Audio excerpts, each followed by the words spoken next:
How to make cherry cola barbecue ribs. Let's get into it.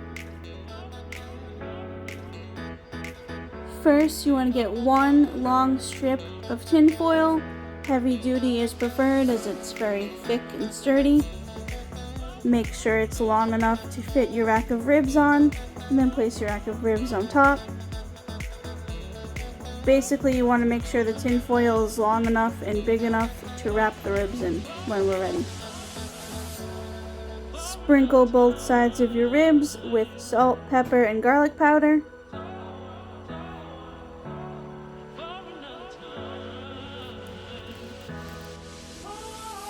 When you've seasoned both sides, start to wrap it.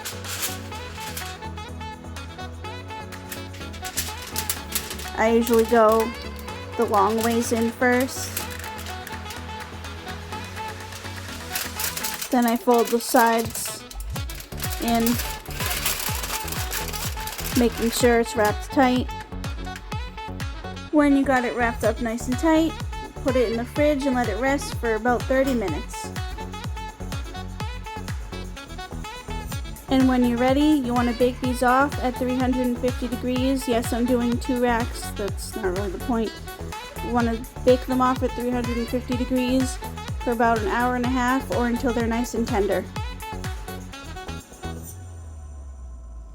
Definitely do not eat raw pork. Make sure they are fully cooked. So since I'm making 2 racks of ribs, I'm doubling my sauce recipe. And while our ribs are in the oven, we're going to work on our sauce. First, you want to de-stem and de-seed half a cup of fresh cherries. Basically, you just want to be very careful and cut them open like an avocado, and then get rid of the seed. And once you've de-seeded them, add them into a large saucepan. You might want to wear some gloves or have some paper towels handy, they will stain your fingers.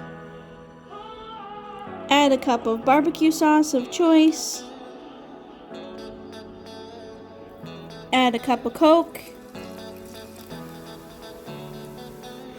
Add 2 teaspoons or to taste of hot sauce of choice, depending on how hot and spicy you want it.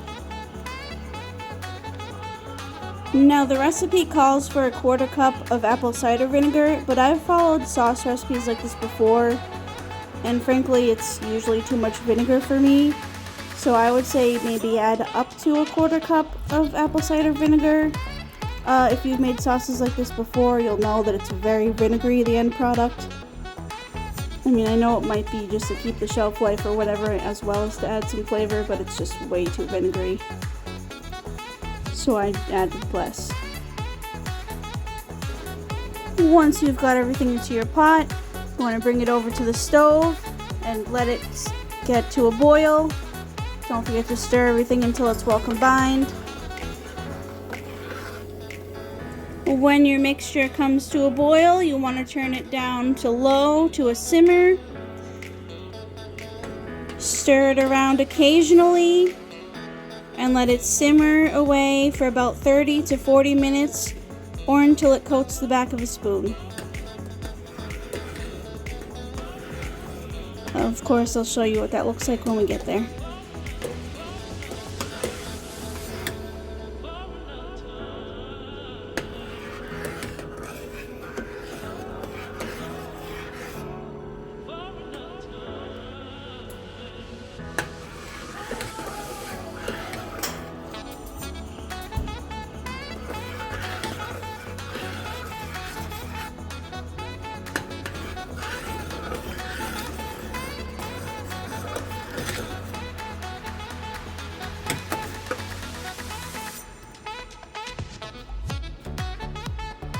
And when your ribs come out of the oven, very, very, very carefully strain out the liquids.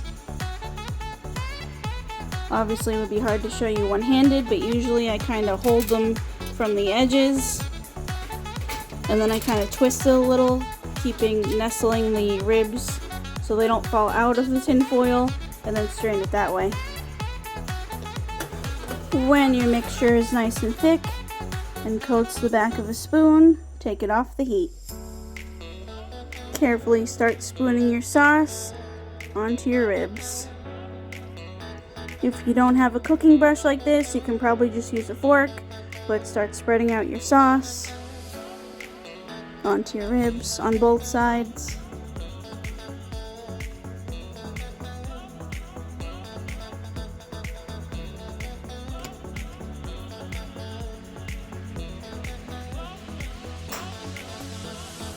Now this next part can be finished on a grill if you prefer, but grills kind of freak me out, so I'm just going to finish mine off in the oven.